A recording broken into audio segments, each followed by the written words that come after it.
Friends, कैसे हैं आप? आपका एक बार फिर से हमारे यूट्यूब चैनल i5 एजुकेशन पर स्वागत है।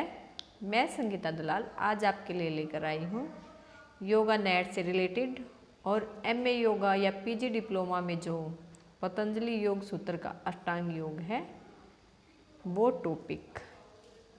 तो अब हम स्टार्ट करते हैं।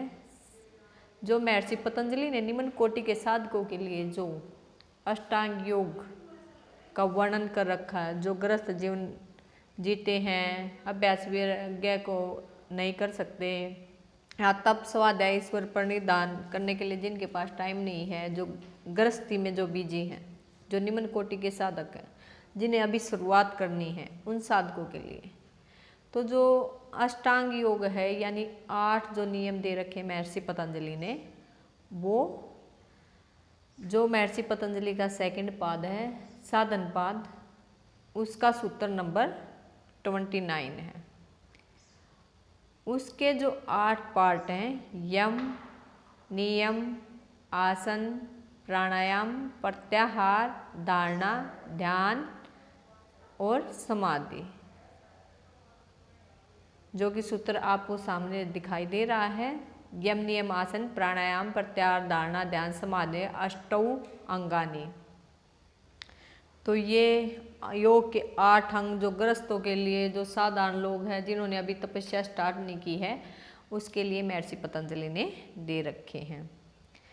तो इसमें हमारा जो क्वेश्चन बनता है वो 2 मार्क्स का क्वेश्चन बनता है और इसको सीक्वेंस वाइज लगवा लेते हैं,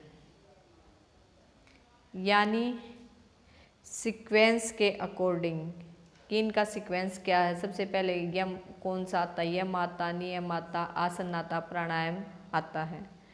तो जब क्वेश्चन यहाँ से बनेगा तो उसे असेंडिंग या डिसेंडिंग ऑर्डर में लगाने के लिए क्वेश्चन पूछा जा सकता है।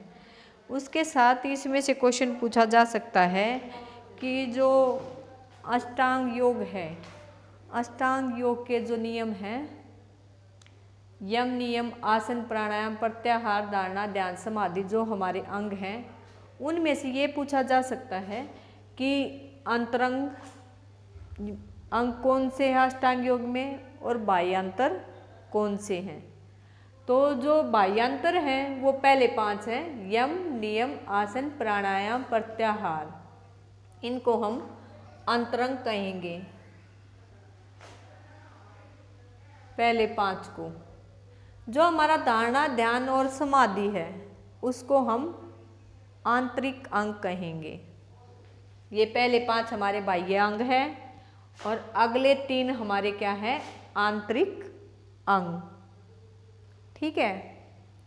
ये जो हमारे बाह्य अंग हैं, जो पहले 5 बाह्य अंग हैं, ये हमारे संप्रज्ञात समाधि के लिए हैं। जो आंतरिक अंग हैं वो हमारे असंप्रज्ञात समाधि तक पहुंचने के साधन हैं। इन तीनों को, धारणा, ध्यान और समाधि को त्रियमेकम संयम, यानी इन तीनों का संयम है, ये असंप्रज्ञात समाधि तक पहुंचने के कारण है। अब हम एक एक को एक्सप्लेन करते हुए चलेंगे। सबसे पहले हमारा जो है यम। यम का जो वर्णन है महर्षि पतंजलि के योग दर्शन में जो 4 पाद हैं, उन 4 पादों में जो दूसरा पाद है साधना पाद, उसका सूत्र नंबर 30 है। अहिंसा, सत्य, अस्तेय, ब्रह्मचर्य, अपरिग्रह, यमा, यानी जो हमारा यम है उसके 5 भाग हैं। कौन कौन से? अहिंसा, सत्य, अहिंसा पहला भाग, सत्य, अस्तेय,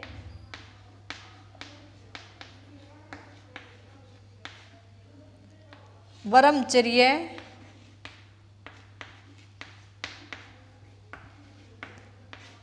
और कौन सा? अपरिग्रह। अपरिग्रह कह लो, अपरिग्रह कह लो, अपरिग्रह।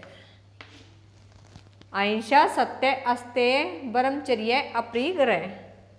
1 2 3 4 एंड 5। तो जो ये हमारे हैं यम के 5 पार्ट,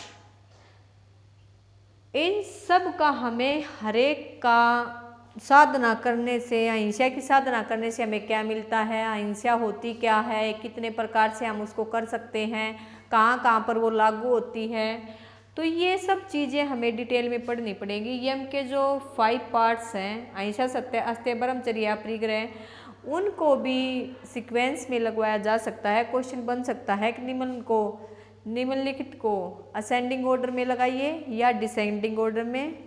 उसके बाद क्वेश्चन बन सकता है कि इन कोई और दे देंगे, कोई और नियम के पार्ट दे देंगे और उनमें कोई एक यम का लिख देंगे कि इनमें से यम का भाग कौन सा है, या ऐसे दे देंगे 3 यम दे देंगे और एक अलग से दे देंगे नियम का कोई भाग, जैसे सोच दे दिया।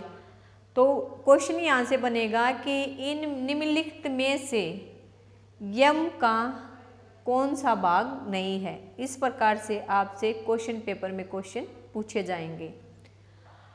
अब हम बात करते हैं जो कि अहिंसा की। अहिंसा हमारी 3 तरह की हो सकती है, मानसिक, वाचिक और शारीरिक। मानसिक यानी कि जो हिंसा करने की प्रवृत्ति हम मन में सोचते हैं, हमारे मन में जो विचार उत्पन्न होते हैं, जैसा कि आपने पढ़ा है हमारी जो बीमारियां होती हैं वो 2 तरह की होती हैं, आदि और व्याधि। उसी तरीके से जो मानसिक हिंसा होती है वो हमारे मन में पनपती है। अहिंसा मतलब हिंसा का न करना या न होना। तो जब हमारे मन में किसी का बुरा करने के विचार उत्पन्न ही नहीं होंगे तो हम क्या कर रहे हैं, अहिंसा का पालन। उसके बाद जो चीज़ें हमारे मन में चल रही होती हैं वो फिर हमारी वाणी में आती हैं, तो उस चीज़ को हम कहते हैं वाचिक अहिंसा, यानी किसी के बारे में बुरा न कहना। उसके बाद हमारी आती है शारीरिक अहिंसा, यानी शरीर से भी हम किसी को मारे ना, पीटे ना। इस तरीके से जो चीज़ें आती हैं वो हमारी शारीरिक अहिंसा के अंतर्गत आती हैं। तो और जो सत्य अस्तेय ब्रह्मचर्य अपरिग्रह हम आगे की वीडियो में करेंगे। धन्यवाद। प्लीज़ मेरे चैनल को लाइक कीजिए, शेयर कीजिए और सब्सक्राइब करना न भूलें। अगर कोई क्वेरी हो तो कमेंट बॉक्स में कमेंट जरूर डालें। धन्यवाद।